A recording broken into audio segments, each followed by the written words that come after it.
जद मां मेरी जिउंदी सी उसदी कदर ना मैं कीती। अज मां छड्ड तुर गई बैठा अथरू पियाब होना मैं। कई बंदे हाईलाइट होने नूं बहुत कुछ करते आ भी असी हाईलाइट हो जाइए सानू साडा नाम बन जाए बदमाश। साडा तो धक्के नाल ही नाम हाईलाइट हो गया जी, कोई सानू शौक नहीं सी। एक दिन एक मुंडा आया मेरे तो कहंदा यार भाजी मेरी भैन नाल इदां इदां फलाने बंदियां ने बदतमीजी की। मेरी आदत आ कि जे कोई तुहाडे तो आ गया उहनूं उदां नहीं जाण देना, खाली ना जावे जां उहनूं निराश नहीं करना। नित यारी दोस्ती लड़ाई झगड़े कदी कुछ मेरा आप दा तां हल्ले ते भी किसी नाल दुश्मनी है नहीं सीधी कि जे बंदे दे मन दे विच थोड़ी जी भी उहने इरादा बनाया कि मैं इत्थों बदल के और वधिया बन के निकलना तां तिहाड़ जेल आ ना, कोई इस चीज़ नूं बड़ा साडी हैल्प करदी है। गल लोकां दी कोई दिल उत्ते लाई ना, जे अज दुखां दा हनेर छा गया कोई कंन च पाया ना देखी रड़कू नी जदों यार तेरा जेलों आ गया। उदां नहीं जीण दिंदे, कहंदे नहीं भी रंडियां तो रंड कट लैंदियां मस्टंडे नहीं कट्टण दिंदे। जे बंदा फिर वापस जाना चाहुंदा भी है ना तां भी लोकी फिर जाण नहीं दिंदे।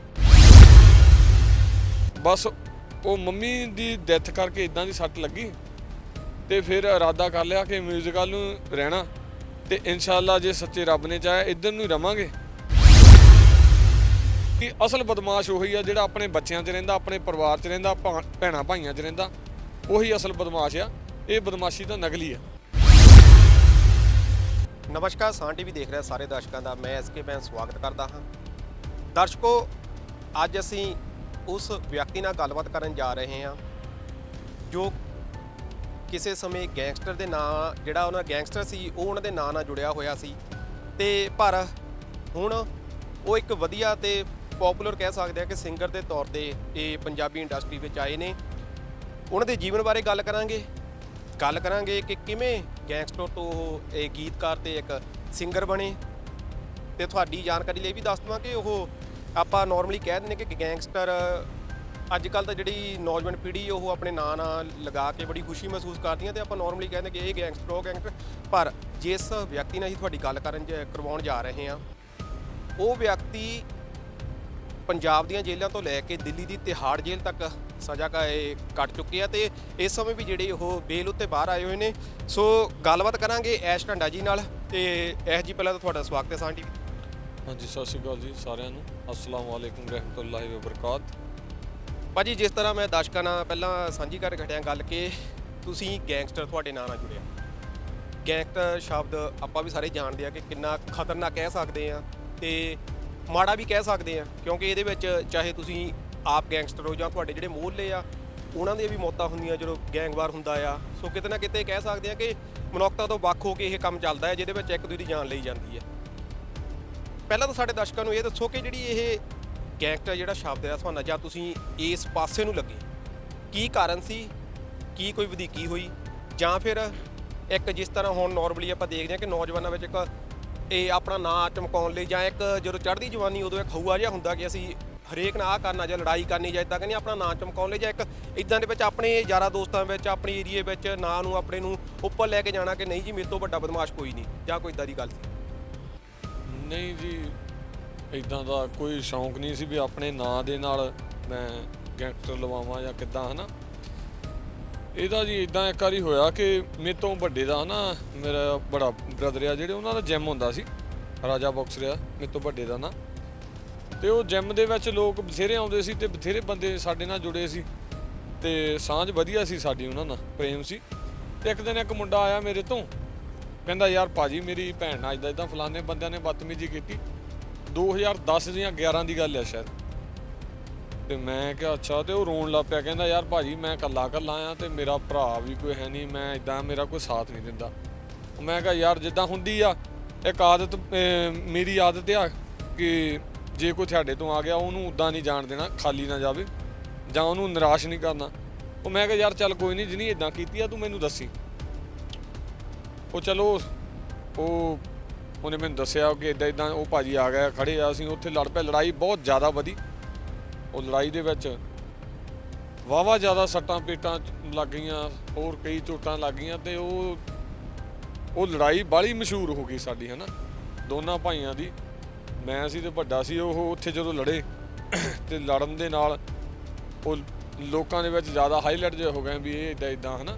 ਉਹ ਆਏ ਵੀ ਜ਼ਿਆਦਾ ਬੰਦੇ ਸੀਗੇ, ਅਸੀਂ ਦੋ ਭਾਈ ਸੀ ਤੇ ਲੋਕਾਂ ਨੂੰ ਇਹ ਹੋ ਗਿਆ ਵੀ ਇਹ ਦੋ ਜਣਿਆਂ ਨੇ ਕਾਫੀ ਬੰਦੇ ਇੱਥੇ ਵੱਢ ਟੁੱਕ ਕਰਤੀ ਜਾਂ ਕਿੱਦਾਂ ਆ। ਤਾਂ ਉਦੋਂ ਬਾਅਦ ਉਹ ਕਹਿ ਲਓ ਵੀ ਉਹ ਵੀ ਮੇਰੀ ਲੜਾਈ ਨਹੀਂ ਸੀ, ਕਿਸੇ ਦੀ ਲੜਾਈ ਸੀ। ਉਸ ਤੋਂ ਬਾਅਦ ਇੱਧਰ ਨੂੰ ਜਿਉਂ ਹੋਏ ਜੀ, ਮੁੜ ਕੇ ਫਿਰ ਨਿੱਤ ਯਾਰੀ ਦੋਸਤੀ ਲੜਾਈ ਝਗੜੇ, ਕਦੀ ਕੁਛ ਕਦੀ ਕੁਛ। ਮੇਰਾ ਆਪ ਦਾ ਤਾਂ ਹੱਲੇ ਤੇ ਵੀ ਕਿਸੇ ਨਾਲ ਦੁਸ਼ਮਣੀ ਹੈ ਨਹੀਂ ਸਿੱਧੀ, ਵੀ ਮੇਰੀ ਸਿੱਧੀ ਹੋਵੇ। ਉਹ ਤੇ ਨਹੀਂ ਕਿ ਜਿਸ ਤਰ੍ਹਾਂ ਕਹਿੰਦੇ ਫਿਲਮਾਂ ਵਿੱਚ ਚੱਲਦਾ ਤਾਂ ਹੀਰੋ ਵਾਲੀ ਇੱਕ ਫੀਲਿੰਗ ਆ ਗਈ ਸੀ ਮਨ ਵਿੱਚ ਵੀ ਦੋ ਬੰਦਿਆਂ ਨੇ, ਕਿਉਂਕਿ ਆਪਾਂ ਫਿਲਮਾਂ ਵਿੱਚ ਜ਼ਿਆਦਾਤਰ ਦੇਖਦੇ ਆ ਕਿ ਹੀਰੋ ਇੱਕ ਜਾਂਦਾ ਹੈ ਤੇ 50 ਚਲੋ ਉਹ ਤਾਂ ਸਕ੍ਰਿਪਟਰ ਹੁੰਦੀ ਆ, ਫੇਰ ਵੀ ਬਟ ਕਿਤੇ ਨਾ ਕਿਤੇ ਤੁਹਾਡੇ ਦਿਲ ਵਿੱਚ ਨਹੀਂ ਕਿਤੇ ਆ ਗਿਆ ਸੀ ਕਿ ਇਹ ਜਿਹੜਾ ਇਹ ਨਾਰਮਲੀ ਆ ਵੀ ਅਸੀਂ ਦੋ ਜਣੇ ਨੇ ਇੰਨੇ ਜਿਹੜੇ ਇਹ ਬੰਦੇ ਮੂਹਰੇ ਕੁੱਟ ਦਿੱਤੇ ਆ ਤੇ ਉਹ ਕਿ ਇੱਕ ਹੀਰੋ ਵਾਲੀ ਫੀਲਿੰਗ ਆ ਗਈ ਸੀ? ਨਹੀਂ ਜੀ, ਹੀਰੋ ਵਾਲੀ ਤਾਂ ਕਾਹਨੂੰ। ਫਿਰ ਇਦਾਂ ਹੋ ਜਾਂਦੀ ਆ ਵੀ ਜਦੋਂ ਤੁਹਾਡੀ ਹੈ ਨਾ ਦੁਸ਼ਮਣੀ ਪੈ ਜਾਂਦੀ ਆ ਤੇ ਫਿਰ ਲੋਕੀ ਤੁਹਾਡੇ ਨਾਲ ਕੁਝ ਜੁੜਨ ਲੱਗ ਪੈਂਦੇ ਤੇ ਕਈ ਟੁੱਟਣ ਲੱਗ ਪੈਂਦੇ ਹੈ ਨਾ।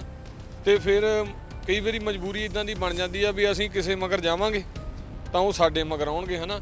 ਥੋੜਾ ਲੋਕਾਂ ਦੇ ਨਾਲ ਜੁੜ ਕੇ ਵਧੀਆ ਬੰਦਿਆਂ ਨਾਲ ਰਹਿਣਾ ਪੈਂਦਾ। ਤਾਂ ਉਹ ਉਦੋਂ ਬਾਅਦ ਤੁਹਾਨੂੰ ਦੱਸਿਆ ਵੀ ਉਹ ਲੋਕਾਂ ਦੇ ਨਾਲ ਬਹਿਣਾ ਉੱਠਣਾ, ਉੱਦਾਂ ਦੀ ਸੰਗਤ ਹੋ ਗਈ, ਉੱਦਾਂ ਦੇ ਲੋਕਾਂ ਨਾਲ ਰਹਿਣਾ, ਨਿੱਤ ਲੜਾਈ ਝਗੜੇ, ਨਿੱਤ ਕਦੀ ਕੁਛ ਹੋਣਾ, ਕਦੀ ਫਿਰ ਜੇਲ੍ਹ 'ਚ ਜਾਣਾ, ਫਿਰ ਬਾਹਰ ਆਉਣਾ, ਫਿਰ ਲੜਾਈ ਝਗੜੇ। ਫਿਰ ਕਈ ਵਾਰੀ ਲੜਾਈਆਂ ਦੇ ਵਿੱਚ ਤੁਹਾਨੂੰ ਵੀ ਪਤਾ ਖਰਚੇ ਬੜੇ ਹੁੰਦੇ, ਕੋਰਟਾਂ ਦੇ ਵਕੀਲਾਂ ਦੇ ਪੁੱਠੇ ਸਿੱਧੇ ਕੰਮ ਕਰਨੇ ਆ, ਬਹੁਤ ਕੁਛ ਕਰਨਾ। ਜਾਣੀ ਕਿ ਕਹਿਣ ਦਾ ਮਤਲਬ ਆ ਵੀ ਸਾਡੀ ਤਾਂ ਕਈ ਬੰਦੇ ਹਾਈਲਾਈਟ ਹੋਣ ਨੂੰ ਬਹੁਤ ਕੁਛ ਕਰਦੇ ਆ ਵੀ ਅਸੀਂ ਹਾਈਲਾਈਟ ਹੋ ਜਾਈਏ, ਸਾਨੂੰ ਸਾਡਾ ਨਾਮ ਬਣ ਜਾਵੇ ਬਦਮਾਸ਼। ਸਾਡਾ ਤਾਂ ਧੱਕੇ ਨਾਲ ਹੀ ਨਾਂ ਹਾਈਲਾਈਟ ਹੋ ਗਿਆ ਜੀ, ਕੋਈ ਸਾਨੂੰ ਸ਼ੌਂਕ ਨਹੀਂ ਸੀ। ਜਿਸ ਤਰ੍ਹਾਂ ਤੁਸੀਂ ਗੱਲ ਕੀਤੀ ਕਿ ਚਲੋ ਇਹ ਲੜਾਈ ਹੋਈ, ਕਿਸੇ ਦੀ ਲੜਾਈ ਸੀ ਜਿਹੜੀ ਤੁਹਾਡੇ ਤੇ ਪੈ ਗਈ ਤੇ ਉਸ ਤੋਂ ਬਾਅਦ ਤੁਸੀਂ ਇਲਾਕੇ ਵਿੱਚ ਥੋੜੇ ਹਾਈਲਾਈਟ ਹੋ ਗਏ ਤੇ ਪਤਾ ਲੱਗ ਗਿਆ ਕਿ ਇਹ ਜਿਹੜੇ ਦੋ ਭਰਾ ਆ ਜਾਂ ਲੜਾਈ ਲੜਦੇ ਆ ਜਾਂ ਇੱਕ ਤਰ੍ਹਾਂ ਕਹਿ ਕੇ ਨਾ ਗੈਂਗਸਟਰ ਨਾਂ ਤੁਹਾਡੇ ਨਾਲ ਜੁੜ ਗਿਆ। ਉਸ ਤੋਂ ਬਾਅਦ ਇਹ ਸਾਡੇ ਦਰਸ਼ਕਾਂ ਨੂੰ ਜ਼ਰੂਰ ਦੱਸੋ ਕਿ ਹੁਣ ਤੱਕ ਕਿੰਨੇ ਕੇਸ ਪੈ ਚੁੱਕੇ ਤੇ ਕਿੰਨੇ ਕੁ ਜਾਇਜ਼ ਹੈ ਤੇ ਕਿੰਨੇ ਕੁ ਨਜਾਇਜ਼ ਹੈ? ਕੇਸ ਉਦੋਂ ਬਾਅਦ ਜੀ ਬਹੁਤ ਪਏ।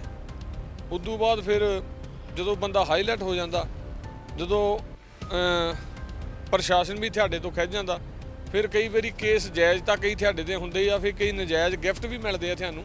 ਇਹ ਨਹੀਂ ਵੀ ਹਰ ਬੰਦਾ ਜਾਇਜ਼ ਕੇਸਾਂ 'ਚ ਹੀ ਹੈ ਨਾ। ਤੇ ਇੱਦਾਂ ਚੱਲਦਾ ਆ ਰਿਹਾ ਸਿਲਸਿਲਾ। ਤੇ ਉਦੋਂ ਬਾਅਦ ਕਿੰਨੇ ਹੀ ਕੇਸ ਪਏ ਜੀ, ਕਿੰਨੀਆਂ ਲੜਾਈਆਂ, ਪਤਾ ਨਹੀਂ ਆਪਦੇ ਵੀ ਸੱਟਾਂ ਕਈ ਵਾਰੀ ਲੱਗੀਆਂ ਤੇ ਸੱਟਾਂ ਮਾਰੀਆਂ ਵੀ ਆ। ਤੇ ਉਹ ਫਿਰ ਮਜਬੂਰੀ ਜਿਹੀ ਬਣ ਗਈ ਸੀ। ਤੇ ਜੇ ਆਪਾਂ ਨਹੀਂ ਕਿਸੇ ਨੂੰ ਕੁਛ ਕਹਿੰਦੇ ਸੀ ਜਾਂ ਕੁਛ ਰਹਿੰਦੇ ਸੀ ਚੁੱਪ ਕਰਕੇ ਬਹਿੰਦੇ ਸੀ ਘਰੇ, ਤਾਂ ਲੋਕ ਕਹਿੰਦੇ ਸੀ ਮਰਦਾਰ ਆ, ਉੱਦਾਂ ਨਹੀਂ ਜੀਣ ਦਿੰਦੇ। ਕਹਿੰਦੇ ਨਹੀਂ ਵੀ ਰੰਡੀਆਂ ਤਾਂ ਰੰਡ ਕੱਟ ਲੈਂਦੀਆਂ, ਮਸਟੰਡੇ ਨਹੀਂ ਕੱਟਣ ਦਿੰਦੇ। ਜੇ ਬੰਦਾ ਫਿਰ ਵਾਪਸ ਜਾਣਾ ਚਾਹੁੰਦਾ ਵੀ ਆ ਹੈ ਨਾ, ਤਾਂ ਵੀ ਲੋਕੀ ਫਿਰ ਜਾਣ ਨਹੀਂ ਦਿੰਦੇ। ਕੁਛ ਬੰਦੇ ਆ ਉਹ ਫਿਰ ਮੁਰਦਾਰ ਸੱਦਣ ਲੱਗ ਪੈਂਦੇ ਵੀ ਇਹ ਮੁਰਦਾਰ ਆ, ਖਤਮ ਆ ਬੰਦਾ। ਤਾਂ ਕਰਕੇ ਫਿਰ ਥੋੜ੍ਹਾ ਜਿਹਾ ਉਸ ਗੱਲ ਨੂੰ ਦਿਮਾਗ 'ਚ ਰੱਖ ਕੇ ਵੀ ਕੋਈ ਮੁਰਦਾਰ ਨਾ ਕਵੇ। ਉਹ ਹੋਰ ਉੱਥੋਂ ਜਿਉਂ 2010-11 ਤੋਂ ਸਿਲਸਿਲਾ ਚੱਲਦਾ ਹੁਣ ਤੱਕ ਚੱਲੀ ਗਿਆ। ਤੇ ਹੁਣ ਫਿਰ ਜਦੋਂ ਮੈਂ ਕੁਛ ਕੇਸਾਂ ਦੇ ਵਿੱਚ ਮੈਂ ਜੇਲ੍ਹ 'ਚ ਲੰਬਾ ਟਾਈਮ ਰਿਹਾ, ਤਿਹਾੜ 'ਚ ਵੀ ਰਿਹਾ, ਤੇ ਹੁਣ ਤਾਂ ਇਹੀ ਲਿਆ ਉੱਥੇ ਦੇਖਿਆ ਇੱਕ ਚੀਜ਼ ਮੈਂ ਸਿੱਖੀ ਕਿ ਅਸਲ ਬਦਮਾਸ਼ ਉਹੀ ਆ ਜਿਹੜਾ ਆਪਣੇ ਬੱਚਿਆਂ 'ਚ ਰਹਿੰਦਾ, ਆਪਣੇ ਪਰਿਵਾਰ 'ਚ ਰਹਿੰਦਾ, ਭੈਣਾਂ ਭਾਈਆਂ 'ਚ ਰਹਿੰਦਾ, ਉਹੀ ਅਸਲ ਬਦਮਾਸ਼ ਆ। ਇਹ ਬਦਮਾਸ਼ੀ ਤਾਂ ਨਕਲੀ ਆ। ਸੋ ਇਹ ਕਿਤੇ ਨਾ ਕਿਤੇ ਬਹੁਤ ਵੱਡੀ ਗੱਲ ਇਹਨਾਂ ਨੇ ਕਹੀ ਕਿ ਜਿਹੜੇ ਹੁਣ ਦੇ ਨੌਜਵਾਨ ਆ ਖਾਸ ਕਰ ਉਹ ਇਹ ਗੱਲ ਜ਼ਰੂਰ ਸੁਣ ਕਿ ਆਪਣਾ ਜਿਹੜਾ ਪਰਿਵਾਰ ਹੈ ਉਹੀ ਸਾਰਾ ਕੁਝ ਹੁੰਦਾ ਤੇ ਕਿਤੇ ਨਾ ਕਿਤੇ ਹੁਣ ਕਿਉਂਕਿ ਨਹੀਂ ਉਹ ਜ਼ਿੰਦਗੀ ਸਾਰੀ ਹੰਢਾ ਚੁੱਕੇ ਆ ਜਿਹੜੀ ਗੈਂਗਸਟਰ ਦੀ ਹੁੰਦੀ ਹੈ। ਕਿਉਂਕਿ ਨੌਜਵਾਨਾਂ ਵਿੱਚ ਹੱਲੇ ਵੀ ਕਈਆਂ ਵਿੱਚ ਇਹ ਹੈ ਕਿ ਉਹਨਾਂ ਨੇ ਗੈਂਗਸਟਰ ਬਣਨਾ ਜਾਂ ਇਸ ਫੋਕੀ ਸ਼ੌਹਰਤ ਨੂੰ ਦੇਖ ਕੇ ਇੱਧਰਲੇ ਰਸਤੇ ਵੱਲ ਤੁਰ ਪੈਂਦੇ। ਪਰ ਭਾਜੀ ਨੇ ਗੱਲ ਬਹੁਤ ਸੋਹਣੀ ਕੀਤੀ ਕਿ ਇਹਦੇ ਵਿੱਚ ਕੁਝ ਨਹੀਂ ਰੱਖਿਆ ਤੇ ਸਿਰਫ ਜਿਹੜਾ ਆਪਣਾ ਪਰਿਵਾਰ ਹੈ ਉਹਦੇ ਬਾਰੇ ਸੋਚੋ। ਭਾਜੀ ਜਿਸ ਤਰ੍ਹਾਂ ਮੈਂ ਪਹਿਲਾਂ ਗੱਲ ਕੀਤੀ ਕਿ ਤੁਸੀਂ ਪੰਜਾਬ ਦੇ ਜੇਲ੍ਹਾਂ ਤੋਂ ਲੈ ਕੇ ਤਿਹਾੜ ਦੀ ਜੇਲ੍ਹ ਤੱਕ ਇਹ ਸਜ਼ਾ ਕੱਟ ਚੁੱਕੇ ਹੋ, ਜਿਹੜੀ ਇਹ ਇੱਕ ਗੈਂਗਸਟਰ ਤੋਂ ਸਿੰਗਰ ਬਣਨ ਦੀ ਕਹਾਣੀ ਆ ਉਹ ਸਾਡੇ ਦਰਸ਼ਕਾਂ ਨੂੰ ਜ਼ਰੂਰ ਦੇਖੋ। ਕਿਵੇਂ ਜਾਂ ਪਹਿਲਾਂ ਤੋਂ ਤੁਹਾਡੇ ਵਿੱਚ ਇੱਕ ਚਿਟਕ ਸੀਗੀ ਸਿੰਗਿੰਗ ਦੀ ਜਾਂ ਕੁਝ ਲਿਖਣ ਦੀ, ਜਾਂ ਫਿਰ ਇਸ ਦੌਰਾਨ ਜਦੋਂ ਤੁਸੀਂ ਜੇਲ੍ਹ ਵਿੱਚ ਸੀਗੇ ਉਦੋਂ ਇਹ ਜਾ ਕੇ ਚਿਟਕ ਲੱਗੀ? ਨਹੀਂ ਜੀ, ਪਹਿਲੋਂ ਤਾਂ ਇਹੋ ਜਿਹੇ ਕੁਛ ਨਹੀਂ ਸੀ, ਨਾ ਇੱਧਰ ਨੂੰ ਮਾੜਾ ਦਿਮਾਗ ਕਦੀ ਸੋਚਿਆ। ਤਿਹਾੜ ਜੇਲ੍ਹ ਜੀ ਐਸੀ ਜੇਲ੍ਹ ਆ ਜਿੱਥੇ ਬੰਦੇ ਨੂੰ ਸੁਧਰਨ ਲਈ ਮੌਕਾ ਪ੍ਰਸ਼ਾਸਨ ਦਿੰਦਾ ਆ। ਉੱਥੇ ਦੇ ਅਫਸਰ ਬੜੇ, ਜਿੱਦਾਂ ਸਾਡੇ ਸੁਪਰਡੈਂਟ ਸਾਹਿਬ ਆ ਰਜੇਸ਼ ਚੌਹਾਨ ਜੀ ਆ, ਤੇ ਸਾਡੇ DS ਸਾਹਿਬ ਸੀ ਰਿਸ਼ੀ ਜੀ, ਉਹ ਮਿਊਜ਼ਿਕ ਵਾਲਿਆਂ ਨੂੰ, ਡਾਂਸਿੰਗ ਵਾਲਿਆਂ ਨੂੰ, ਐਕਟਿੰਗ ਵਾਲਿਆਂ ਨੂੰ ਬੜਾ, ਕਈ ਵਾਰੀ ਉਹ ਨਹੀਂ ਕਹਿਣਾ ਯਾਰ ਅਸੀਂ ਕਹਿਣਾ ਸਾਰਾ ਸਾਡੀ ਚੀਜ਼ ਖਰਾਬ ਹੋ ਗਈ ਆ, ਉਹ ਨਹੀਂ ਕਹਿਣਾ ਕੋਈ ਗੱਲ ਨਹੀਂ ਵੈਲਫੇਅਰ 'ਚ ਨਹੀਂ ਪੈਸੇ ਆਏ ਤੁਸੀਂ ਦੱਸ ਦਿਆ ਕਰੋ, ਮੈਂ ਆਪਣੇ ਕੋਲੋਂ ਠੀਕ ਕਰਾ ਦਿਆ ਕਰੂੰ। ਵੀ ਤੁਸੀਂ ਮਿਹਨਤ ਕਰੋ, ਜੇ ਇੱਥੋਂ ਸੁਧਰ ਕੇ ਤੁਸੀਂ ਨਿਕਲੋਗੇ ਬੰਦੇ ਬਣ ਕੇ, ਸਾਨੂੰ ਬੜੀ ਖੁਸ਼ੀ ਆ ਜੀ। ਤੇ ਇਹ ਆ ਜੀ ਬਈ ਜਦੋਂ ਹਨਾ ਤੁਸੀਂ ਮਨ ਦੇ ਵਿੱਚ ਤੁਹਾਡੇ ਕੋਈ ਆ ਜਾਂਦੀ ਆ ਗੱਲ ਜਾਂ ਕੋਈ ਠੋਕਰ ਲੱਗਦੀ ਆ, ਉੱਥੇ ਮੈਨੂੰ ਠੋਕਰ ਜੀ ਲੱਗੀ ਵੀ ਯਾਰ ਇੰਨਾ ਕੁਛ ਸਾਰਿਆਂ ਲਈ ਕਰ ਲਿਆ, ਮੁੜ ਕੇ ਕੋਈ ਪੁੱਛਦਾ ਵੀ ਹੈ ਨਹੀਂ, ਆਪਾਂ ਕੀ ਲੈਣਾ ਫਿਰ ਕਿਸੇ ਲਈ ਕੁਛ ਕਰਕੇ, ਹਨਾ। ਇਹਨੂੰ ਚੰਗਾ ਆਪਣੇ ਜੀਵਨ ਨੂੰ ਸੁਧਾਰੀਏ। ਤੇ ਉੱਥੇ ਫਿਰ ਮਿਊਜ਼ਿਕ ਕਲਾਸ ਸੀਗੀ। ਮਿਊਜ਼ਿਕ ਕਲਾਸ ਦੇ ਵਿੱਚ ਜਿੱਦਾਂ ਮੇਰੇ ਉੱਥੇ ਜੇਲ੍ਹ ਦੇ ਵਿੱਚ ਦੋਸਤ ਸੀ, ਭਾਈ ਸੀ ਮੇਰੇ ਰੋਹਿਤ ਚੌਧਰੀ, ਆਇਆ ਨਗਰ ਤੋਂ, ਤੇ ਉਹ ਬੜੇ ਵਧੀਆ ਇਨਸਾਨ ਸੀ। ਉਹਨਾਂ ਨੂੰ ਮੈਂ ਗਾਣੇ ਗੂਣੇ ਸੁਣਾਉਂਦਾ ਹੁੰਦਾ ਸੀ। ਗਾਣੇ ਜਦੋਂ ਸੁਣਾਉਣੇ ਤੇ ਉਹ ਕਹਿਣਾ यार आप भाई बहुत अच्छा गाते हो, आप प्रैक्टिस और किया करो और अच्छा हो जाएगा, इसमें निखार आएगा। तो मैंने कहा भाई छोड़ो यार। तो कह रहे खाली टाइम हो, परेशानी जो है वो कोई बात नहीं, जो है तो वो है कि आप उस परेशानी के वक्त में है ना, जो टाइम है उसमें फ़ायदा लो, आप म्यूज़िक क्लास में प्रैक्टिस किया करो। तो मैनू म्यूज़िक क्लास 'ਚ ਭੇਜਣ ਲੱਗ ਪਏ, ਮੈਂ ਜਾਣ ਲੱਗ ਪਿਆ। ਤੇ म्यूज़िक क्लास ਦੇ ਵਿੱਚ ਸਾਨੂੰ ਵਧੀਆ ਸਹੂਲਤ, ਫਿਰ ਮੈਨੂੰ ਇੱਕ ਜਿੱਦਾਂ ਔਖੀ ਹੁੰਦੀ ਸੀ ਥੋੜੀ ਜਿਹੀ, ਉੱਥੇ म्यूज़िक क्लास 'ਚ ਹੋਰ ਜ਼ਿਆਦਾ ਬੰਦੇ ਹੁੰਦੇ ਸੀ ਪ੍ਰੈਕਟਿਸ ਲਈ। ਉਹਨੇ ਮੈਨੂੰ ਫਿਰ ਇੱਕ ਹਾਰਮੋਨੀਅਮ ਮੰਗਾ ਕੇ ਦਿੱਤਾ। ਉੱਥੇ ਫਿਰ ਮੈਂ ਮਿਊਜ਼ਿਕ ਦੀ ਪ੍ਰੈਕਟਿਸ ਸ਼ੁਰੂ ਕੀਤੀ। ਹੌਲੀ ਹੌਲੀ ਲਿਖਣ ਵੀ ਉੱਧਰ ਲੱਗ ਪਿਆ, ਤੇ ਲਿਖਣ ਦਾ ਵੀ ਜਿਹੜੇ ਗਾਣਿਆਂ ਦੇ ਲਿਖਣ ਵੱਲ ਨੂੰ ਤੇ ਗਾਉਣ ਵੱਲ ਨੂੰ ਮੇਰਾ ਉੱਥੇ ਜਾ ਕੇ ਧਿਆਨ ਗਿਆ ਆ। ਕਿਉਂਕਿ ਉੱਥੇ ਜੇ ਮੈਂ ਇੱਥੇ ਹੁੰਦਾ ਸ਼ਾਇਦ ਨਾ ਹੁੰਦਾ। ਉੱਥੇ ਦੀਆਂ ਜੇਲ੍ਹਾਂ ਦੇ ਵਿੱਚ ਤੁਹਾਨੂੰ ਸਿੱਖਣ ਲਈ ਬਹੁਤ ਕੁਛ ਆ। ਮਿਊਜ਼ਿਕ ਸਿੱਖਣ ਲਈ ਹੈਗਾ ਆ, ਡਾਂਸ ਸਿੱਖਣ ਲਈ ਹੈਗਾ, ਐਕਟਿੰਗ ਸਿੱਖਣ ਲਈ ਕਲਾਸਾਂ ਬਣੀਆਂ ਆ, ਪੇਂਟਿੰਗ ਸਿੱਖਣ ਲਈ ਆ। ਜਾਣੀ ਕਿ ਜੇ ਬੰਦੇ ਦੇ ਮਨ ਦੇ ਵਿੱਚ ਥੋੜ੍ਹੀ ਜਿਹੀ ਵੀ ਉਹਨੇ ਇਰਾਦਾ ਬਣਾਇਆ ਕਿ ਮੈਂ ਇੱਥੋਂ ਬਦਲ ਕੇ ਔਰ ਵਧੀਆ ਬਣ ਕੇ ਨਿਕਲਣਾ, ਤਾਂ ਤਿਹਾੜ ਜੇਲ੍ਹ ਆ ਨਾ, ਉਹ ਇਸ ਚੀਜ਼ ਨੂੰ ਬੜਾ ਤੁਹਾਡੀ ਹੈਲਪ ਕਰਦੀ ਹੈ। ਸੋ ਬਾਕੀ ਗੱਲਾਂ ਕਰਨ ਤੋਂ ਪਹਿਲਾਂ ਜਿਹੜਾ ਤੁਹਾਡਾ ਹੁਣੇ ਗੀਤ ਆਇਆ ਆ ਜੇਲ੍ਹ, ਉਹਦੇ ਬਾਰੇ ਜ਼ਰੂਰ ਦੱਸੋ। ਤੇ ਪਹਿਲਾਂ ਤਾਂ 2 ਬੋਲ ਹੋ ਜਾਣ ਉਹਦੇ, ਉਸ ਤੋਂ ਬਾਅਦ ਉਹਦੇ ਬਾਰੇ ਦੱਸੋ ਕਿ ਕਿਵੇਂ ਇਹ ਗੀਤ, ਇਹ ਕਿਉਂਕਿ ਤੁਸੀਂ ਜੇਲ੍ਹ ਵਿੱਚ ਰਹਿ ਕੇ ਆਏ ਹੋ, ਕਿਉਂਕਿ ਕੋਈ ਵੀ ਗੀਤ ਕਰਨ ਲਈ ਉਹਲੇ ਪੈਸਾ ਵੀ ਚਾਹੀਦਾ ਆ, ਟੀਮ ਵੀ ਚਾਹੀਦੀ ਆ। ਕਿਵੇਂ ਤੁਹਾਡੀ ਟੀਮ ਬਣੀ, ਕਿਵੇਂ ਇਹ ਜਿਹੜਾ ਗੀਤ ਪੂਰਾ ਕਹਿ ਸਕਦੇ ਆ ਕਿ ਇਹ ਰਿਲੀਜ਼ ਹੋਇਆ? ਇੱਦਾਂ ਜੀ, ਜਦੋਂ ਜੇਲ੍ਹ 'ਚੋਂ ਬੰਦਾ ਆਉਂਦਾ ਉਹ ਪਰੇਸ਼ਾਨ ਨਹੀਂ ਹੁੰਦਾ।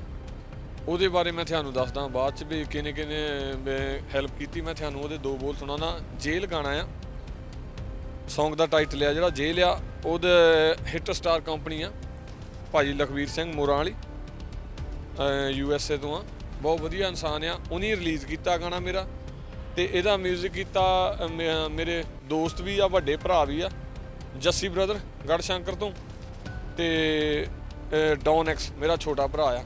ਉਹਨੇ ਦੋਨਾਂ ਨੇ ਰਲ ਕੇ ਮਿਊਜ਼ਿਕ ਕੀਤਾ। ਜਿੰਨੇ ਮੈਂ ਰੂਹ ਨਾਲ ਹੈ ਨਾ ਉਹਨੂੰ ਗਾਇਆ ਆ, ਜਾਂ ਜਿੰਨੇ ਮੈਂ ਆਪਣੇ ਮਨ ਨਾਲ ਲਿਖਿਆ ਆ, ਕੋਈ ਮੇਰੇ ਦਿਲ ਦੇ ਵਿੱਚ ਗੱਲ ਸੀ ਜੋ ਮੈਂ ਲਿਖੀ ਆ, ਉਹ ਉਨੀ ਰੂਹ ਦੇ ਨਾਲ ਉਹਨੂੰ ਉਹਦਾ ਮਿਊਜ਼ਿਕ ਬਣਾਇਆ ਹੈ ਨਾ। ਤੇ ਉਹਦੇ ਮੈਂ ਤੁਹਾਨੂੰ 2 ਬੋਲ ਸੁਣਾਉਣਾ। ਹੋ ਮਾੜਾ ਸਮਾਂ ਕਿਸੇ ਗੱਲੋਂ ਘਬਰਾਈ ਨਾ, ਰੱਖ ਹੌਸਲਾ ਤੂੰ ਦਿਲ ਛੱਡ ਜਾਈ ਨਾ, ਗੱਲ ਲੋਕਾਂ ਦੀ ਕੋਈ ਦਿਲ ਉੱਤੇ ਲਾਈ ਨਾ, ਜੇ ਅੱਜ ਦੁੱਖਾਂ ਦਾ ਹਨੇਰ ਛਾ ਗਿਆ, ਕੋਈ ਕੰਨ 'ਚ ਪਾਇਆ ਨਾ ਦੇਖੀ ਰੜਕੂ ਨੀ, ਜਦੋਂ ਯਾਰ ਤੇਰਾ ਜੇਲੋਂ ਆ ਗਿਆ, ਨੇੜੇ ਤੇਰੇ ਵੀ ਤੇਰੇ ਨਾਲ ਕੋਈ ਫੜਕੂ ਨੀ, ਜਦੋਂ ਯਾਰ ਜੇਲ੍ਹ ਵਿੱਚੋਂ ਆ ਗਿਆ। ਕਿਆ ਬਾਤਾਂ ਭਾਜੀ, ਜਿਸ ਤਰ੍ਹਾਂ ਗਾਣੇ ਦੇ ਬੋਲ ਆ, ਕੁਝ ਇਦਾਂ ਤਾਂ ਨਹੀਂ ਹੈਗਾ ਵੀ ਜਿਸ ਤਰ੍ਹਾਂ ਜੇਲ੍ਹ 'ਚੋਂ ਆਏ ਆ ਸੱਚਮੁੱਚ ਕਿਸੇ ਨੂੰ ਕੋਈ ਡਰਾਉਣ ਦੇ ਗਾਣਾ ਕੱਢਿਆ ਗਿਆ ਆ? ਨਾ ਜੀ, ਇਹ ਜਿੱਦਾਂ ਹੈ ਨਾ ਕੋਈ ਦਿਲ ਦੇ ਵਿੱਚ ਕਈ ਵਾਰੀ ਜਿੱਦਾਂ ਲਾਈਫ ਗੈਂਗਸਟਰ ਲਾਈਫ ਆ ਹੈ ਨਾ, ਤਾਂ ਦੇਖੋ ਜਿਹੜਾ ਬੰਦਾ ਕੋਈ ਆਸ਼ਕ ਮਜ਼ਾਜ ਦਾ ਹੁੰਦਾ, ਉਹਨੇ ਆਸ਼ਕੀ ਦੇ ਲਿਖਣੇ ਗਾਣੇ, ਜਾਂ ਉਹਨੇ ਸੈਡ ਲਿਖਣੇ, ਜਾਂ ਰੋਮਾਂਟਿਕ ਲਿਖੇ ਮੈਂ ਵੀ ਥੋੜ੍ਹੇ ਬਹੁਤੇ ਆ। ਪਰ ਜਿੱਦਾਂ ਗੈਂਗਸਟਰ ਲਾਈਫ ਆ ਤਾਂ ਉਹ ਉੱਦਾਂ ਦੀ, ਜਿੱਦਾਂ ਦੇ ਬੰਦਾ ਮਾਹੌਲ 'ਚ ਰਹਿੰਦਾ ਉੱਦਾਂ ਦੇ ਉਹਦੇ ਆਈਡੀਏ ਦਿਮਾਗ 'ਚ ਆਉਂਦੇ। ਤਾਂ ਉਹ ਇਹੋ ਜਿਹੇ ਆਈਡੀਏ ਸਾਰੇ ਹੈ ਨਾ, ਜਿੱਦਾਂ ਦਿਮਾਗ 'ਚ ਗੱਲਾਂ ਆਉਂਦੀਆਂ ਹੁੰਦੀਆਂ ਸੀ, ਤਾਂ ਉਹ ਗੱਲਾਂ ਨੂੰ ਗਾਂਹ ਜੋੜ ਕੇ ਗਾਣੇ ਇੱਦਾਂ ਬਣੀ ਗਏ। ਸੋ ਇੱਕ ਗੀਤ ਤੁਹਾਡਾ ਕਾਫੀ ਜਿਹੜਾ ਫੇਮਸ ਹੋਇਆ ਸੀ, ਵਾਇਰਲ ਵੀ ਕਾਫੀ ਹੋਇਆ ਸੀਗਾ, ਮਾਂ ਉੱਤੇ ਲਿਖਿਆ ਗੀਤ, ਉਹਦੇ ਬਾਰੇ ਥੋੜ੍ਹਾ ਜਿਹਾ ਦੱਸੋ ਕਿ ਉਹ ਗੀਤ ਕਿਵੇਂ ਉਹਦੀ ਰਚਨਾ ਹੋਈ, ਜਾਂ ਕੀ ਉਦੋਂ ਮਨ ਦੇ ਬਲਬਲੇ ਸਨ, ਜਾਂ ਕੀ ਉਹਦੇ ਪਿੱਛੇ ਸਾਰੀ ਸਟੋਰੀ ਆ ਗੀਤ ਪਿੱਛੇ? ਉਹ ਭਾਜੀ ਉਹ ਗਾਣਾ ਹਾਂਜੀ ਸਾਰਿਆਂ ਨੇ ਬੜਾ ਪਸੰਦ ਕੀਤਾ, ਮੈਨੂੰ ਚੇਤਾ ਹਾਲੇ ਵੀ। ਉਹ ਗਾਣਾ ਜਦੋਂ ਮੈਂ ਲਿਖਿਆ ਸੀ, ਤੇ ਉਹ ਕੋਈ ਇੱਦਾਂ ਹੋਈ ਗੱਲ ਜੀ ਕਿ ਮੈਂ ਪਹਿਲਾਂ ਤੁਹਾਨੂੰ ਦੱਸਦਾ ਵੀ ਉਹ ਗੀਤ ਦੀ ਮੈਨੂੰ ਲੋਕਾਂ ਨੇ ਕਿੰਨਾ ਕੁ ਪਸੰਦ ਕੀਤਾ। ਸਾਡੇ ਉੱਥੇ ਜੇਲ੍ਹ ਦੇ ਵਿੱਚ ਵੈਲਫੇਅਰ ਵਾਲੇ ਪ੍ਰੋਗਰਾਮ ਕਰਾਉਂਦੇ ਹੁੰਦੇ ਉੱਥੇ, ਜਿੱਦਾਂ ਕਦੀ ਅੰਕਿਤ ਤਿਵਾਰੀ ਨੂੰ ਸੱਦ ਲਿਆ, ਕਦੀ ਦਲੇਰ ਮਹਿੰਦੀ ਨੂੰ, ਕਦੀ ਕਿਸੇ ਸਿੰਗਰ ਨੂੰ, ਵਧੀਆਂ ਨੂੰ ਉਹ ਸੱਦ ਕੇ ਪ੍ਰੋਗਰਾਮ ਕਰਾਉਂਦੇ ਹੁੰਦੇ। ਸਾਡੇ ਉੱਥੇ ਪ੍ਰੋਗਰਾਮ ਕਰਾਇਆ ਤਾਂ ਜਦੋਂ ਮੈਂ ਗਾਇਆ, ਜਿਨ੍ਹਾਂ ਨੂੰ ਉਹ ਗਾਣੇ ਦੇ ਸਮਝ ਆਏ, ਜੇ 3000 ਬੰਦਾ ਉੱਥੇ ਬੈਠਾ ਸੀ ਸਾਡੀ ਜੇਲ੍ਹ ਦੇ ਵਿੱਚ ਸਟੇਡੀਅਮ 'ਚ, ਤੇ ਉਹਦੇ ਵਿੱਚੋਂ 2000 ਬੰਦਾ ਗਾਣਾ ਸੁਣ ਕੇ ਰੋਣ ਡਿਆ ਸੀ। ਉਹ ਇੰਨਾ ਵਧੀਆ ਰੱਬ ਵੱਲੋਂ ਲਿਖਿਆ ਗਿਆ, ਤੇ ਉਹ ਲਿਖਿਆ ਜਿਹੜਾ ਸੀ ਉਹ ਕੋਈ ਗਾਣਾ ਨਹੀਂ ਸੀ, ਉਹ ਮੇਰੀ ਆਪ ਬੀਤੀ ਸੀ। ਉਹ ਆਪ ਬੀਤੀ ਇੱਦਾਂ ਬਣੀ ਸੀ ਕਿ ਮੈਂ ਪੰਜਾਬ ਦੇ, ਮੇਰੇ ਤੇ ਵੀ ਕੇਸ ਸੀਗੇ ਕਈ, ਤੇ ਮੈਂ ਪੰਜਾਬ 'ਚ ਤਰੀਕ ਤੇ ਉਦੋਂ ਆਇਆ ਸੀ। ਤੇ ਮੈਂ ਜਦੋਂ ਤਰੀਕ ਤੇ ਆਇਆ, ਮੈਨੂੰ ਸਵੇਰੇ ਮੈਂ ਟ੍ਰੇਨ ਤੇ ਜਦੋਂ ਅਸੀਂ ਉਤਰੇ ਤੇ ਮੈਨੂੰ 9 ਵਜੇ ਮੈਨੂੰ ਕਿਸੇ ਨੇ 8-9 ਵਜੇ ਦੱਸਿਆ ਕਿ ਤੇਰੀ ਮੰਮੀ ਇੱਦਾਂ ਕੋਮਾ 'ਚ ਚਲੀ ਗਈ ਹੈ ਨਾ। ਤੇ ਮੈਨੂੰ ਸਮਝ ਕੁਛ ਨਾ ਆਵੇ ਵੀ ਇਹ ਕੀ ਬਣਿਆ ਹੈ ਨਾ। ਮੇਰੇ ਪਿਤਾ ਜੀ ਤਾਂ ਹੈ ਨਹੀਂ ਸੀ, ਮੰਮੀ ਸੀਗੇ, ਤੇ ਉਹੀ ਸਾਡਾ ਸਾਰਾ ਕੁਝ ਸੀ ਮੇਰੇ ਲਈ ਤਾਂ। ਤੇ 1:30 ਵਜੇ ਜਦੋਂ ਮੈਂ ਬੈਠਾ ਪੁੱਛੀ ਗਿਆ ਵੀ ਮੰਮੀ ਕਿੱਦਾਂ 1:30 ਵਜੇ ਮੈਨੂੰ ਪਤਾ ਲੱਗਾ ਕਿ ਮੰਮੀ ਮੇਰੀ ਐਕਸਪਾਇਰ ਹੋ ਗਿਆ ਹੈ ਨਾ, ਦੁਨੀਆ ਤੋਂ ਚਲੇ ਗਏ। ਤੇ ਭਾਜੀ ਮੈਂ ਬੜਾ ਪਰੇਸ਼ਾਨ ਹੋਇਆ। ਮੈਂ ਉਹਨੂੰ ਗਾਰਡ ਵਾਲਿਆਂ ਨੂੰ ਕਿਹਾ, ਮੈਨੂੰ ਮੇਰੇ ਭਰਾ ਦਾ ਮੈਸੇਜ ਲੱਗਾ ਰਿਸ਼ਤੇਦਾਰਾਂ ਦੇ ਫੋਨ ਤੇ, ਉੱਥੇ ਕੋਰਟ ਦੇ ਵਿੱਚ ਆਏ ਸੀ ਵੀ ਇਹਨੂੰ ਕਿਉਂ ਹੱਲੇ ਜਾਏ ਨਾ, ਮੰਮੀ ਨੂੰ ਜਾਂਦੇ ਜਾਂਦੇ ਦੇਖ ਲਵੇ। ਤੇ ਮੈਂ ਬਹੁਤ ਰਿਕੁਐਸਟ ਕੀਤੀ। ਉਹ ਗੰਭੀਰ ਅਪਰਾਧੀ ਕਰਕੇ ਜਾਂ ਹਾਈ ਪ੍ਰੋਫਾਈਲ ਗੈਂਗਸਟਰ ਕਰਕੇ ਹੈ ਨਾ, ਉਹਨਾਂ ਨੂੰ ਵੀ ਡਰ ਹੁੰਦਾ ਵੀ ਕੋਈ ਭਜਾ ਨਾ ਲਵੇ ਜਾਂ ਭੱਜ ਨਾ ਜਾਵੇ। ਮੈਂ ਕਿਹਾ ਯਾਰ ਮੈਂ ਭੱਜਣਾ ਨਹੀਂ, ਸਿਚੁਏਸ਼ਨ ਇੱਦਾਂ ਦੀ ਬਣੀ ਆ, ਮਜਬੂਰੀ ਆ ਹੈ ਨਾ, ਵੀ ਮੇਰੀ ਮੰਨ ਲਓ। ਉਹਨੇ ਮੰਨੇ ਨਹੀਂ ਮੇਰੀ ਗੱਲ, ਤੇ ਮੈਨੂੰ ਉਹਨੇ ਟ੍ਰੇਨ 'ਚ ਬਿਠਾਇਆ ਤੇ ਦਿੱਲੀ ਵੱਲ ਨੂੰ ਤੁਰ ਪਏ। ਤੇ ਜਦੋਂ ਦਿੱਲੀ ਵੱਲ ਤੁਰ ਪਏ, ਮੈਂ ਰਸਤੇ ਦੇ ਵਿੱਚ ਰੋਣਾ ਤਾਂ ਸੀਗਾ, ਮੇਰੀ ਮੰਮੀ ਚਲੇ ਗਈ ਦੁਨੀਆ ਤੋਂ, ਮੇਰਾ ਸਭ ਕੁਝ ਚਲਾ ਗਿਆ, ਉੱਜੜ ਗਿਆ। ਤੇ ਮੇਰੇ ਹੌਂਕੇ ਨਾਲ ਹੀ ਫਿਕਰ ਨਾ ਕਿ ਹਾਂ ਮੁੰਡਾ ਮੇਰਾ ਹਟਦਾ ਨਹੀਂ, ਮੁੰਡਾ ਜੇਲ੍ਹ 'ਚ ਆ, ਪਤਾ ਨਹੀਂ ਕੀ ਖਾਂਦਾ ਹੂੰ। ਮੈਨੂੰ ਤਰੀਕ ਤੇ ਜਦੋਂ ਵੀ ਪੁੱਛਣਾ ਉਹਨੇ ਕਿੱਦਾਂ ਤੂੰ ਠੀਕ ਹੈ, ਮੈਂ ਉਹਨਾਂ ਮੂਹਰੇ ਦਿਖਾਵਾ ਕਰਨਾ ਕਿ ਮੈਂ ਓਕੇ ਆ, ਵਧੀਆ ਕੱਪੜੇ ਪਾ ਕੇ ਆਉਣੇ, ਟੌਰ ਕੱਢ ਕੇ ਆਉਣੀ, ਵੀ ਅੰਦਰ ਕੋਈ ਪਰੇਸ਼ਾਨੀ ਨਹੀਂ, ਮੈਂ ਨਜ਼ਾਰੇ ਲੈਣਾ। ਅੰਦਰ ਭਾਵੇਂ ਬੰਦਾ ਦੁਖੀ ਹੋਵੇ ਸੁਖੀ ਹੋਵੇ, ਮਾਂ ਬਾਪ ਤੋਂ ਲੁਕਾਉਂਦਾ ਹੁੰਦਾ ਇਹ ਗੱਲਾਂ। ਤੇ ਮੈਂ ਹੈ ਨਾ ਰੋਣ ਡਿਆ ਸੀ, ਤੇ ਮੇਰੇ ਦਿਲ ਦੇ ਵਿੱਚ ਆਈ ਗੱਲ ਕਿ ਅੱਜ ਮੈਂ ਰੋਣਾ ਹੈ ਨਾ। ਜਦੋਂ ਜੀਂਦੀ ਸੀ ਮੈਂ ਕਦਰ ਨਹੀਂ ਕੀਤੀ, ਮੈਂ ਪੁੱਛਿਆ ਹੀ ਨਹੀਂ ਜਿਹੜੀ ਗੱਲ ਸੱਚ ਆ। ਜਿੱਦਾਂ ਸਿਆਣੇ ਇੱਕ ਗੱਲ ਕਹਿੰਦੇ ਹੁੰਦੇ ਵੀ ਜਦੋਂ ਕਿਸੇ ਦੇ ਕੋਲੋਂ ਕੋਈ ਚੀਜ਼ ਹੁੰਦੀ, ਚਾਹੇ ਉਹ ਪੈਸਾ ਆ, ਚਾਹੇ ਉਹ ਜਵਾਨੀ ਆ, ਚਾਹੇ ਉਹ ਤੰਦਰੁਸਤੀ ਆ, ਜਿੰਨਾ ਚਿਰ ਉਹਦੇ ਕੋਲੋਂ ਆ ਉਹਨੂੰ ਕਦਰ ਨਹੀਂ ਹੈ, ਕਦਰ ਨਹੀਂ ਨਾ ਮਾਪਿਆਂ ਦੀ ਕਦਰ ਹੁੰਦੀ ਆ ਇਸੇ ਤਰ੍ਹਾਂ। ਤੇ ਜਦੋਂ ਉਹ ਤੋਂ ਦੂਰ ਹੋ ਜਾਂਦੀਆਂ ਇਹ ਚੀਜ਼ਾਂ, ਚਾਹੇ ਉਹ ਤੰਦਰੁਸਤੀ ਆ, ਕੁਛ ਵੀ ਆ, ਫਿਰ ਉਹਨੂੰ ਉਹਦੀ ਕਦਰ ਮਹਿਸੂਸ ਹੁੰਦੀ ਆ। ਜਵਾਨੀ ਦੀ ਕਦਰ ਬੁਢੇਪੇ 'ਚ, ਮਾਪਿਆਂ ਦੀ ਕਦਰ ਮਾਪਿਆਂ ਦੇ ਜਾਣ ਮਗਰੋਂ, ਠੀਕ ਹੈ ਜੀ। ਤੇ ਪੈਸੇ ਦੀ ਕਦਰ ਗਰੀਬੀ 'ਚ, ਤੰਦਰੁਸਤੀ ਦੀ ਕਦਰ ਬਿਮਾਰੀ ਦੇ ਵਿੱਚ, ਠੀਕ ਹੈ ਜੀ। ਤੇ ਮੇਰੀ ਮਾਂ ਜਦੋਂ ਚਲੀ ਗਈ, ਮੈਂ ਰੋਵਾਂ ਤਾਂ ਮੈਂ ਉਹਦੀਆਂ ਲਾਈਨਾਂ ਮੈਂ ਤੁਹਾਨੂੰ ਗਾ ਕੇ ਸੁਣਾਉਣਾ। ਤੇ ਉਹ ਮੈਂ ਲਾਈਨਾਂ ਲਿਖੀਆਂ ਸੀ। ਜਦ ਮਾਂ ਮੇਰੀ ਜਿਉਂਦੀ ਸੀ, ਉਸ ਦੀ ਕਦਰ ਨਾ ਮੈਂ ਕੀਤੀ, ਅੱਜ ਮਾਂ ਛੱਡ ਤੁਰ ਗਈ, ਬੈਠਾ ਅਥਰੂ ਪਿਆ ਬਹੋਨਾ ਮੈਂ। ਪਹਿਲਾਂ ਜਦ ਮੈਂ ਰੋਂਦਾ ਸੀ, ਮਾਂ ਮੈਨੂੰ ਚੁੱਪ ਕਰਾਉਂਦੀ ਸੀ, ਹੁਣ ਆਪੇ ਰੋਵਾਂ, ਆਪੇ ਖੁਦ ਨੂੰ ਚੁੱਪ ਕਰਾਉਂਦਾ ਮੈਂ। ਹਾਂ ਜਦ ਮਾਂ ਮੇਰੀ ਜਿਉਂਦੀ ਸੀ। ਫਿਰ ਮੈਂ ਇੱਕ ਲਾਈਨ ਲਿਖੀ ਸੀ ਉਹਦੇ ਵਿੱਚ, ਹਾਂ ਜਾਂਦੀ ਵਾਰੀ ਮੈਥੋਂ ਮਾਏ, ਤੈਨੂੰ ਵੇਖ ਵੀ ਨਾ ਹੋਇਆ, ਉਸ ਦਿਨ ਮੈਂ ਜੇਲ੍ਹ 'ਚ ਬੈਠਾ, ਕਿਸਮਤ ਆਪਣੀ ਨੂੰ ਰੋਇਆ। ਪਹਿਲੋਂ ਬਾਪ ਗਿਆ ਇਸ ਦੁਨੀਆ ਤੋਂ, ਹੁਣ ਤੂੰ ਵੀ ਛੱਡ ਗਈ, ਰੱਬ ਸਜ਼ਾ ਦਿੱਤੀ ਮੈਨੂੰ ਐਸੀ, ਨਾ ਮਰਿਆ ਨਾ ਜਿਉਂਦਾ ਮੈਂ। ਜਦ ਮਾਂ ਮੇਰੀ ਜਿਉਂਦੀ ਸੀ, ਉਸ ਦੀ ਕਦਰ ਨਾ ਮੈਂ ਕੀਤੀ, ਅੱਜ ਮਾਂ ਛੱਡ ਤੁਰ ਗਈ, ਬੈਠਾ ਅਥਰੂ ਪਿਆ ਬਹੋਨਾ ਮੈਂ। ਵਾਹ ਕਮਾਲ ਭਾਜੀ, ਬਹੁਤ ਵਧੀਆ ਲਾਈਨਾਂ ਸੀ। ਮੰਨਦੇ ਹੋ ਕਿ ਕਿਤੇ ਨਾ ਕਿਤੇ ਜਿਹੜੀ ਇਹ ਤੁਹਾਡੀ ਲਾਈਫ ਦਾ ਟਰਨਿੰਗ ਪੁਆਇੰਟ ਬਣਿਆ, ਤੁਹਾਡੇ ਇਹ ਮੰਮੀ ਹੁਣ ਦੀ ਡੈਥ ਹੋਣਾ? ਹਾਂਜੀ, ਜਿਹੜੀ ਗੱਲ ਮੈਂ ਤੁਹਾਨੂੰ ਦੱਸਦਾ ਵੀ ਪਹਿਲੋਂ ਤਾਂ ਇੱਕ ਨੋਰਮਲ ਹੈ ਨਾ, ਜਿੱਦਾਂ ਕਹਿ ਲਓ ਵੀ ਭਾਜੀ ਹੁਣੀ, ਰੋਹਿਤ ਬਾਈ ਹੁਣੀ ਮਿਊਜ਼ਿਕ ਲਈ ਮੈਨੂੰ ਭੇਜਦੇ ਹੁੰਦੇ ਸੀ। ਪਰ ਜਿਹੜਾ ਕ੍ਰਾਈਮ ਛੱਡਣ ਦਾ ਮੇਰਾ ਹੈ ਨਾ ਇਰਾਦਾ ਬਣਿਆ, ਉਹ ਜਦੋਂ ਮੰਮੀ ਮੇਰੇ ਦੁਨੀਆ ਤੋਂ ਚਲੇ ਗਏ 2018 'ਚ, ਉਦੋਂ ਬਾਅਦ ਮੈਂ ਸੋਚ ਲਿਆ ਸੀ ਵੀ ਹੁਣ ਕਿਸੇ ਨਾਲ ਲੜਨਾ ਨਹੀਂ। ਜੇ ਕੋਈ ਕਹਿੰਦਾ ਵੀ ਆ, ਉਹਨੂੰ ਹੱਥ ਜੋੜ ਕੇ ਕਹਿਣਾ ਭਰਾਵਾ ਤੂੰ ਹੀ ਬਦਮਾਸ਼ ਆ, ਠੀਕ ਆ, ਅਸੀਂ ਸ਼ਰੀਫ ਹੀ ਠੀਕ ਆ, ਅਸੀਂ ਨਹੀਂ ਕਿਸੇ ਨਾਲ ਲੜਨਾ। ਤੇ ਬਸ ਉਹ ਮੰਮੀ ਦੀ ਡੈਥ ਕਰਕੇ ਇਦਾਂ ਦੀ ਸੱਟ ਲੱਗੀ ਤੇ ਫਿਰ ਇਰਾਦਾ ਕਰ ਲਿਆ ਕਿ ਮਿਊਜ਼ੀਕਲ ਨੂੰ ਰਹਿਣਾ ਤੇ ਇਨਸ਼ਾਅੱਲਾ ਜੇ ਸੱਚੇ ਰੱਬ ਨੇ ਚਾਹਿਆ ਇੱਧਰ ਨੂੰ ਹੀ ਰਵਾਂਗੇ ਤੇ ਇਹਦੇ ਵਿੱਚ ਕੁਝ ਵਧੀਆ ਹੀ ਕਰਾਂਗੇ ਜੇ ਰੱਬ ਨੇ ਚਾਹਿਆ ਇਨਸ਼ਾਅੱਲਾ। ਸੋ ਅਸੀਂ ਵੀ ਇਹੀ ਅਰਦਾਸ ਕਰਦੇ ਹਾਂ ਤੇ ਇਹੀ ਕਹਿ ਸਕਦੇ ਹਾਂ ਕਿ ਵਧੀਆ ਕਹਿ ਸਕਦੇ ਹਾਂ ਕਿ ਤੁਸੀਂ ਇੱਕ ਵਧੀਆ ਪਾਸੇ ਨੂੰ ਚੱਲ ਪਏ ਆ। ਸੋ ਲਾਸਟ ਵਿੱਚ ਭਾਜੀ ਮੈਸੇਜ ਕੀ ਦੇਣਾ ਚਾਹੋਗੇ ਖਾਸ ਕਰ ਪੰਜਾਬ ਦੀ ਨੌਜਵਾਨ ਪੀੜ੍ਹੀ ਨੂੰ, ਕਿਉਂਕਿ ਤੁਸੀਂ ਉਸ ਇਹ ਆਪਣੇ ਕਹਿ ਸਕਦੇ ਰਾਸਤੇ ਵਿੱਚੋਂ ਗੁਜ਼ਰ ਚੁੱਕੇ ਆ ਜਿਹਦੇ ਉੱਤੇ ਹੁਣ ਵੀ ਕਾਫੀ ਜਿਹੜੇ ਪੰਜਾਬ ਦੇ ਨੌਜਵਾਨ ਉਹ ਪੈਣਾ ਚਾਹੁੰਦੇ ਆ, ਚਾਹੇ ਫੋਕੀ ਸ਼ੌਹਰਤ ਨੂੰ ਚਾਹੇ ਬੱਲੇ ਬੱਲੇ ਨੂੰ ਕਹਿ ਸਕਦੇ ਆ। ਕੀ ਕਹਿਣਾ ਚਾਹੋਗੇ ਉਹਨਾਂ ਨੂੰ? ਮੈਂ ਭਾਜੀ ਏਡਾ ਵਧੀਆ ਇਨਸਾਨ ਤਾਂ ਹੈ ਨਹੀਂ, ਮੈਂ ਆਪਣੇ ਆਪ ਨੂੰ ਬਹੁਤ ਘਟੀਆ ਇਨਸਾਨ ਮੰਨਦਾ। ਜੇ ਮੈਂ ਦਿਲ ਦੀ ਆਪਣੇ ਦੱਸਾਂ, ਮੈਂ ਕਿਸੇ ਨੂੰ ਸੁਨੇਹਾ ਜਾਂ ਮੈਸੇਜ ਨਹੀਂ ਦੇ ਸਕਦਾ ਕਿਉਂਕਿ ਮੈਂ ਆਪਣੇ ਮਾਂ ਪਿਓ ਨੂੰ ਬੜਾ ਸਤਾਇਆ ਹੈ ਨਾ।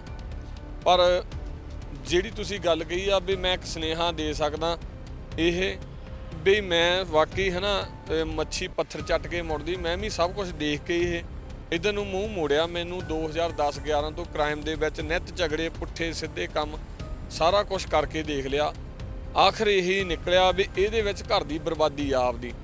ਜਿਹੜੇ ਤੁਹਾਨੂੰ ਸੱਦਣ ਆਉਂਦੇ ਆ ਵੀ ਭਾਜੀ ਆਈ ਫਲਾਨੀ ਜਗ੍ਹਾ ਪੰਗਾ ਪੈ ਗਿਆ, ਫਲਾਨਾ ਬੰਦਾ ਕੁੱਟਣਾ, ਭਾਜੀ ਫਲਾਨੇ ਬੰਦੇ ਨੇ ਐ ਕਰਨੀ ਆ, ਭਾਜੀ ਉਹ ਮੁੜ ਕੇ ਕਚਹਿਰੀਆਂ ਦੇ ਵਿੱਚ ਹੈ ਨਾ ਕਿਲੋ ਪਿਆਜ਼ ਵੀ ਨਹੀਂ ਫੜਾਉਣ ਆਉਂਦੇ।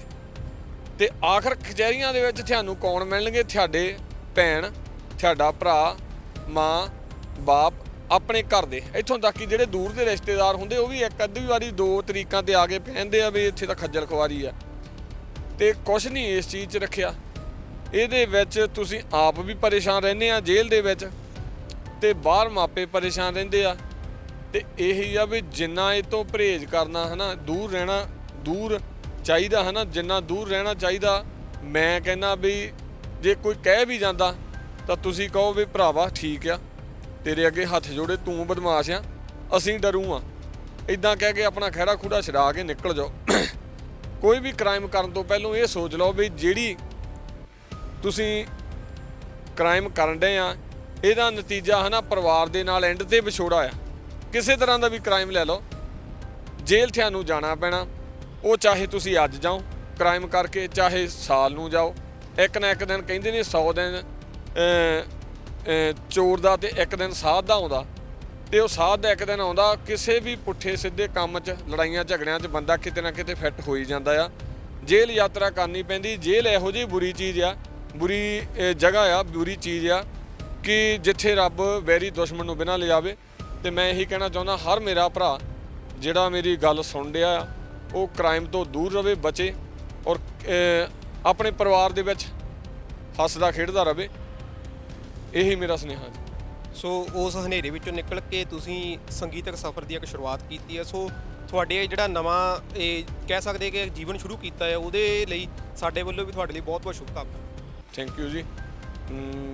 ਮੈਨੂੰ ਤੁਸੀਂ ਟਾਈਮ ਦਿੱਤਾ ਜਿਹੜਾ ਮੈਂ ਲੋਕਾਂ ਦੇ ਰੂਬਰੂ ਹੋਣ ਦਾ।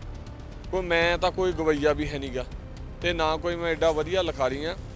ਮੈਂ ਤਾਂ ਕੋਸ਼ਿਸ਼ ਕਰਨੀ ਸ਼ੁਰੂ ਕੀਤੀ ਆ। ਇਹ ਵੀ ਨਹੀਂ ਮੈਂ ਕਿਹਾ ਵੀ ਮੈਂ ਕਹਿ ਸਕਦਾ ਵੀ ਮੈਂ ਕੋਸ਼ਿਸ਼ ਕਰਨ ਡਿਆ ਟਾਈਮ ਦਾ, ਮੈਂ ਕਰਨੀ ਸ਼ੁਰੂ ਕੀਤੀ ਆ। ਮੈਂ ਤਾਂ ਇੱਕ ਕ੍ਰਿਮੀਨਲ ਬੰਦਾ ਸੀ, ਸਿੱਧੇ ਰਸਤੇ ਪਿਆ ਆ ਤੇ ਮਾਲਕ ਠੀਕ ਆ। ਤੁਸੀਂ ਮੈਨੂੰ ਤੁਹਾਡੀਆਂ ਦੁਆਵਾਂ ਦੀ ਲੋੜ ਆ, ਤੁਹਾਡੀ ਸਪੋਰਟ ਦੀ ਲੋੜ ਆ ਕਿ ਮੇਰੇ ਲਈ ਦੁਆ ਕਰਿਓ ਕਿ ਮੈਂ ਮੁੜ ਕੇ ਮੈਨੂੰ ਕ੍ਰਾਈਮ ਦੇ ਵਿੱਚ ਨਾ ਜਾਣਾ ਪਵੇ ਤੇ ਮੁੜ ਕੇ ਮੈਂ ਇੱਧਰ ਨੂੰ ਮੂੰਹ ਨਾ ਕਰਾਂ। ਰੱਬ ਮੇਰਾ ਇੱਦਾਂ ਹੀ ਮਨ ਬਣਾਈ ਰੱਖੇ, ਸਿੱਧੇ ਰਸਤੇ ਤੇ ਮਿਊਜ਼ਿਕਲ ਰਵਾਂ ਤੇ ਮੈਂ ਕੁਛ ਨਾ ਕੁਛ ਆਉਣ ਵਾਲੇ ਟਾਈਮ ਦੇ ਵਿੱਚ ਵਧੀਆ ਕਰਾਂ ਜੀ।